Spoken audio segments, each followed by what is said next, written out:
Assalomu alaykum, hurmatli talabalar. Sizlar bilan iqtisodiyot nazariyasi fanidan iqtisodiyot kafedrasi katta o'qituvchisi Qobilova Mahbuba Yakubovna olib boradi. Telefon nomerim, pochtam yozilgan aloqalar uchun. Birinchi mavzu iqtisodiyot nazariyasi fani predmeti, o'rganish usullari, ijtimoiy iqtisodiy tizimlar, mulkchilik munosabatlari, tovar munosabatlari, bozor iqtisodiyotini asosida mavzusida bugungi darsimizni olib boramiz. Fan bo'yicha taqsimotni ko'rib o'tadigan bo'lsak, fan bo'yicha ma'ruzalar 8 soatdan berilgan va amaliy mashg'ulotlar 12 soatdan berilgan. Jami 150 soat, mustaqil ta'limga 130 soat ajratilgan. Fanni o'zlashtirish uchun asosiy adabiyotlar, qo'shimcha adabiyotlar va axborot manbalari berilgan. Bundan foydalanishingiz mumkin. Mavzularni mustahkamlash uchun. Reja. Birinchi mavzuda 4 ta reja berilgan. 4 ta reja asosida bugungi mavzuyimizni yoritamiz. Bu rejalarga alohida to'xtalib o'tamiz. Iqtisodiyot va uning bosh masalasi nimada? Cheklangan iqtisodiy resurslardan unumli foydalanib, kishilarning yashashi, kamol topishi uchun zarur bo'lgan hayotiy vositalarni ishlab chiqarish, iste'molchilarga yetkazib berishga qaratilgan bir-biri bilan bog'liqlikda amalga qiladigan turli-tuman faoliyatlar yaxlit qilib iqtisodiy faoliyat deb ataladi. Iqtisodiy faoliyat iqtisodiyotning bosh masalasi hisoblanadi. Qadimda iqtisodiy faoliyatning asosiy shakli uy xo'jaliklar doirasida ro'y bergan. Ya'ni uy xo'jaliklarini biz bilamiz, oila davrasida, oila xo'jaliklari deb ham yuritiladi. Shuning uchun qadimgi grek olimlari asarlarda iqtisodiyotni uy xo'jaligi va uni yuritish qonunlari deb ham tushuntirgan.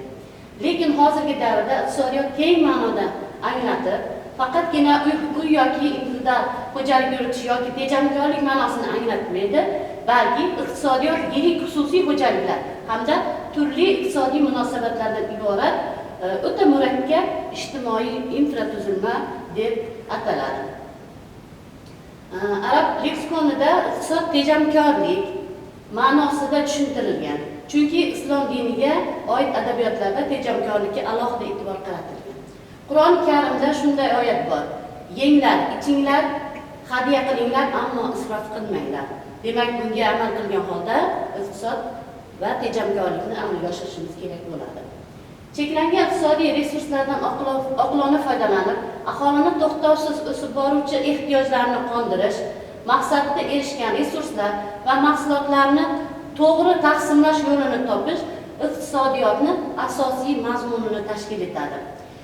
Endi bu jarayonda iqtisodiyotni qamrov darajasiga qarab turlicha bo'lishi mumkin. Ular quyidagi turlarga bo'linadi. Ya'ni iqtisodiyot, mintaqa iqtisodiyoti, korxona iqtisodiyoti, oila iqtisodiyoti, mikroiqtisodiyot, makroiqtisodiyot, tarmoq iqtisodiyoti, milliy iqtisodiyot va jahon iqtisodiyotidir. Bir gap bilan aytadigan bo'lsak, mikroiqtisodiyot korxonalarni iqtisodiy o'sishini, ya'ni iqtisodiy samaradorlik ko'rsatkichlarini o'rgansa, makroiqtisodiyot esa mamlakat bo'yicha iqtisodiyotni amalga oshirish jarayonlarini o'rganadigan fan hisoblanadi. Endi bu jarayonda takror ishlab chiqarish fazalari amalga oshiriladi. Ya'ni ishlab chiqarish, taqsimlash, ayirboshlash va iste'mol qilish.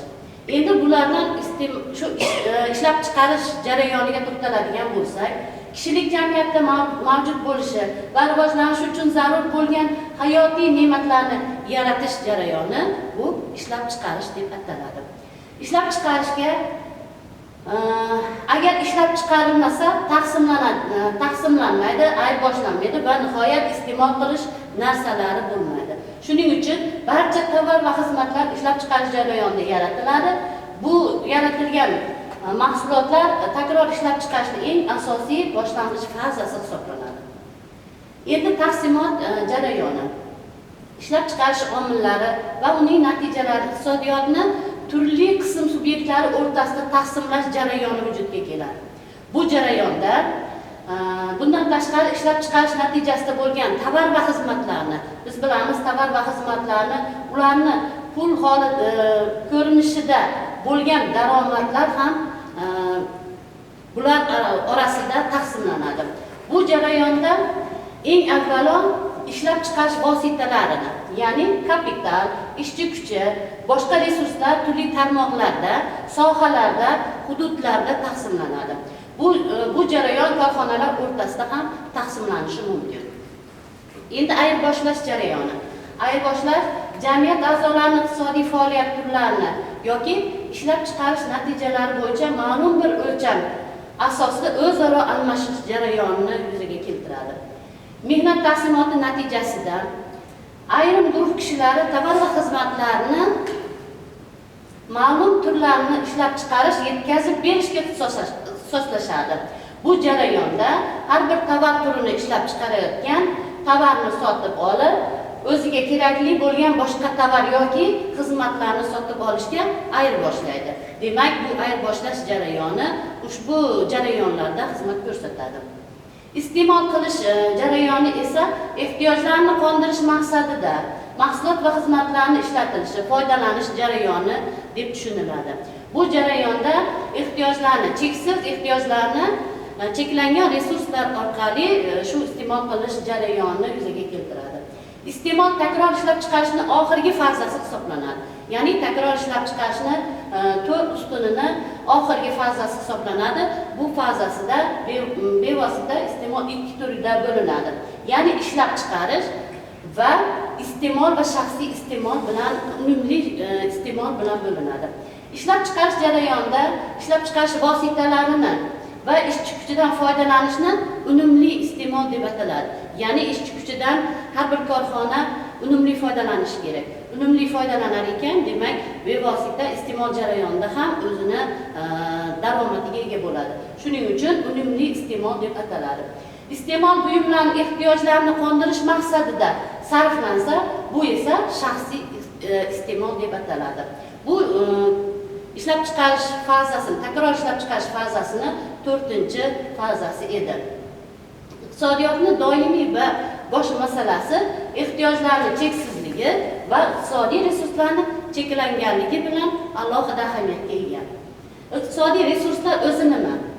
Iqtisodiy resurslar jamiyat, mamlakat, ya'ni ayrim korxona va firma oila ixtiyorida to'planib, ayni vaqtda mavjud bo'lgan tovar ishlab chiqarish, xizmat ko'rsatish, ularni iste'molchiga yetkazib berish va iste'mol jarayonlaridan foydalanish mumkin bo'lgan imkoniyatlar tushuniladi.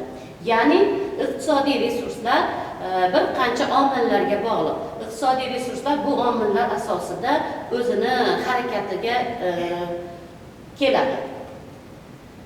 Tabiiy resurslar esa iqtisodiy resurslardan o'zgacha bo'lib, bunda ishchi kuchi resurslarini, moddiy resurslarni va ana shular jumlasidagi o'rtasidagi resurslarni o'z ichiga oluvchi ishlab chiqarish omillarini shakllantiradi. Inson yashamog'i uchun eng avvalo oziq-ovqat, kiyim-kechak, uy-joy, buyumlari, transport va hamda isitish, yoritish vositalari zarur bo'ladi. Bundan tashqari inson kamol topishi uchun bir qancha vositalardan ham foydalanadi. Ya'ni o'qib bilim olishi kabi, kasbni egallashi kabi, malaka oshirishi va davolanishi kabi bir qancha xizmatlardan ham foydalanadi. Bu jarayon bu jarayonlarga ehtiyoj sezadi. Shuning uchun insonning yashashi, kamol topishi, umuman insoniyatning rivojlanishi uchun bir qancha kerak bo'ladigan hayotiy vositalarga bo'lgan zaruriyatni iqtisodiyot nazariyasi fanida ehtiyoj deb ataymiz. Endi ehtiyojlar bir qancha turlarga bo'linadi. Bu ehtiyojlar bevosita shaxsiy ehtiyojlar, ishlab chiqarish ehtiyojlari, ya'ni ehtiyojlarni iste'mol qilish tavsifiga ko'ra turlarga bo'linadi. Ehtiyojlar birlamchi ehtiyojlar va ikkilamchi ehtiyojlar mavjud. Va bundan tashqari ijtimoiy iqtisodiy ehtiyojlar ham bor. Bu ijtimoiy iqtisodiy ehtiyojlar, moddiy ehtiyojlar va ma'naviy ehtiyojlar tarkibiga bo'linib ketadi. Men oldingi slaydda aytganimdek, iqtisodiy resurslar bir qancha guruhlarga ajratish mumkin. Ya'ni iqtisodiy resurslarni tabiiy resurslar, ishchi kuchi resurslari, kapital va tadbirkorlik qobiliyatiga bo'lib o'rganishimiz ham mumkin. Endi tabiiy resurslar tabiat tomonidan berilgan biz uchun bergan tabiat in'omi hisoblanadi. Bunga yer, suv, o'rmon xo'jaligi yerlari, yer osti boyliklari kiradi. Ishchi kuchi resurslariga biz bilamizki, ishchi kuchi resurslari mehnat resurslari bilan ahamiyatga ega bo'ladi. Ya'ni kishilarni aqliy va jismoniy mehnatga qobiliyatli bo'lgan yoshdagi ishchi kuchi resurslari deb ataladi. Kapital, uchinchisi kapital, ya'ni moddiy resurslarga asoslanadi. Ya'ni asosiy va aylanma vositalar orqali namoyon bo'ladigan kapital, ya'ni foyda olish maqsadida ishlatiladigan binolar, stanoklar, mashinalar, asbob-uskunalar, inshootlar, qurilmalar, sotishga tayyor tovarlar, pul mablag'lari ham demak kapitalni tashkil etadi. Tadbirkorlik qobiliyati esa kishilarni ishlab chiqarish va xizmat ko'rsatishga bo'lgan jarayonlarini boshqarish qobiliyati bilan bog'lash orqali vujudga keladi. Ya'ni tadbirkorlik qobiliyati ishbilarmonlik faoliyati deb ham yuritiladi. Ya'ni bu jarayonda ham o'zini boshqarish qobiliyatini ko'rsatish kerak, ham buni iqtisodiy jarayonda yuz berishini amalga oshirish kerak. Mulk deb nimaga aytiladi? Mulk deb insonlarni jismoniy mehnatlari bilan, aqliy mehnatlari bilan tabiiy boyliklarni o'zlashtirish natijasida yaratilgan moddiy va nomoddiy ne'matlarga mulk deb ataladi. Endi mulkiy munosabatlar qanday? Mulkiy munosabatlar bu insonlarning moddiy va nomoddiy boyliklarni yaratish va o'zlashtirish jarayonida vujudga keladigan iqtisodiy munosabatlari mulkiy munosabatlar deb ham yuritiladi. Mulkka endi qanday egalik qilish mumkin? Mulkka ma'lum bir vaqt ichida hukmronlik qilish huquqini mulkka egalik qilish deb ataladi. Bu jarayonda mulkka egalik qiluvchi, ya'ni mulkdan foydalanishi uchun ijaraga berishi mumkin, lekin mulkni sotishi yoki yo'q qilib yuborishga huquqiga ega bo'lmaydi. Chunki mulkka vaqtinchalik egalik qiladi. Mulkni tasarruf etish esa bu jarayonda mulk taqdirini doimiy mustaqil hal qilishi mumkin bo'lgan huquqidir. Bunda mulkni sotishi, hadya qilishi, sovg'a qilishi yoki umuman yo'q qilib olishi huquqiga ega bo'lishi mumkin bo'ladi. Ya'ni mulkni tasarruf etishda bevosita bu jarayonlarni amalga oshirish huquqiga ega bo'ladi. Mulk shakllari qanday? Mulk shakllari mulkni turli ko'rinishda bo'lib, ular quyidagi turlarga bo'linadi. Ya'ni davlat mulki, nodavlat mulk va aralash mulk. Davlat mulki deb nimaga aytiladi? Davlat mulki bevosita jamiyat mulkchilik shakllari bo'lib, mulkni ishlatish, egalik qilish va tasarruf qilish davlat ixtiyorida bo'ladi. Unga yer osti boyliklari, suv, havo bo'shliqlari, o'simlik va hayvonot dunyosi, davlat hokimiyati organlarining mol-mulklari, tarixiy yodgorliklar, budjet mablag'lari, oltin zaxiralari, valyuta fondi, o'quv binolari, ilmiy muassasalar mulklari shu kabilar davlat mulkiga kiradi. Nodavlat mulkchi, nodavlat mulk davlat mulki tashqarisida barcha mulklardir. Ularning shaxsiy, xususiy, jamoaviy va aralash turlari mavjud. Aralash mulk esa davlat va nodavlat mulk o'rtasidagi qo'shilishdan hosil bo'lgan mulklarni aralash mulk deb ataladi. Endi 3-rejamiz iqtisodiy qonunlar va kategoriyalar, iqtisodiy tushunchalar. Iqtisodiy qonunlar deb nimaga aytiladi? Iqtisodiy qonunlar iqtisodiy hayotning turli tomonlarida, iqtisodiy hodisa va jarayonlar o'rtasida doimiy takrorlanib turadigan barqaror sabab-oqibatlar aloqalarini, ularni o'zaro bog'liqligini ifodalaydigan bir tizim hisoblanadi. Iqtisodiy qonunlar tarkibi bir qancha tarkiblarga bo'linadi. Ya'ni iqtisodiy qonunlar o'zini xususiyatidan kelib chiqib, bir qancha xususiyatlarga ega. Ya'ni iqtisodiy qonunlar obyektiv xususiyatlari bor va huquqiy qonunlarning obyektiv xususiyatlari bor. Birinchi iqtisodiy qonunlarning obyektiv xususiyatlariga to'xtaladigan bo'lsak, bir qancha xususiyatlari bor. Bunda birinchi, iqtisodiy qonunlar obyektiv xarakterga ega bo'lib, ular insonlar irodasidan tashqarida vujudga keladi. Ya'ni iqtisodiy qonunlar ko'z bilan ko'rib, qo'l bilan ushlab bo'lmaydigan qonunlarni iqtisodiy qonunlar deb ataladi. Ya'ni ularni qonunlarga amal qilib borishligimiz iqtisodiy kategoriyalarda namoyon bo'ladi. Iqtisodiy kategoriyalar iqtisodiy tushunchalar hisoblanadi. Ya'ni o'zida iqtisodiy munosabatlarni aks ettiradi. Iqtisodiy kategoriyalar iqtisodiyotda iqtisodiy ko'rsatkichlar sifatida foydalanadi. Ya'ni korxonalarni iqtisodiy ko'rsatkichlari qay holatda ko'tarilganligini, kamayganligini bevosita shu iqtisodiy kategoriyalarda, iqtisodiy ko'rsatkichlarda namoyon bo'lib boradi. Bu obyektiv iqtisodiy, ya'ni iqtisodiy qonunlarning obyektiv xususiyatlari edi. Endi huquqiy qonunlarning xususiyatlariga to'xtaladigan bo'lsak, huquqiy qonunlar 3 tarkibdan iborat. Asosiy tarkiblari: birinchisi asosiy qonun, bu konstitutsiya; ikkinchisi umumiy qonunlar. Bular ikki soha va undan ortiq sohani o'z ichiga oluvchi kodekslar, ya'ni umumiy huquqiy qonunlar deb yuritiladi.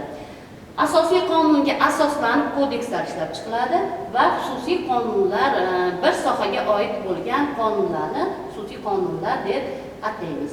Demak, bu jarayonda huquqiy qonunlarning o'ziga xos bo'lgan xususiyatlarini ko'rishimiz mumkin. Tovar-pul munosabatlari bozor iqtisodiyotining asosi hisoblanadi. 4-rejamiz, ya'ni tovar-pul munosabatlari bozor iqtisodiyotidagi asos hisoblanadi. Ijtimoiy xo'jaliklar shakllari va ularning belgilariga qarab, ijtimoiy xo'jalik shakllari o'zi nima? Taraqqiyotning alohida uzoq davrlarida ishlab chiqarishni maqsadida ancha to'liq ifodalab qoladigan, barqaror, umumiy belgilarga ega bo'lgan, rivojlanishi ma'lum bir qonuniyatlarga asoslangan xo'jalik yuritish barqarorligi tushuniladi. Demak, bu jarayonda ijtimoiy xo'jalik shakllari ikki turga bo'linadi. Birinchisi natural xo'jalik va ikkinchisi tovar xo'jalik deb ataladi. Natural xo'jalik, biz bilamizki, mahsulotlarni ishlab chiqaruvchilar o'z iste'moli uchun ishlab chiqaradi. Ya'ni mahsulotlarni o'zi uchun, oila xo'jaligi uchun shu kerakli bo'lgan mahsulotlarni ishlab chiqaradi. Demak, o'zini ehtiyojini qondiradi. Tovar xo'jaligi esa mahsulotlarni bozor uchun ishlab chiqaradi. Ya'ni o'zini iste'moli uchun emas, boshqalarning ehtiyoji uchun ishlab chiqaradi. Boshqalarning ehtiyojini qondirish uchun, o'sha boshqalarning ehtiyojlarini qondirish maqsadini ko'zlab ishlab chiqaradi. Ya'ni bozorga ishlab chiqaradi. E'tiboringiz uchun rahmat. Birinchi mavzuimiz tugadi. Savollar bo'lsa, marhamat.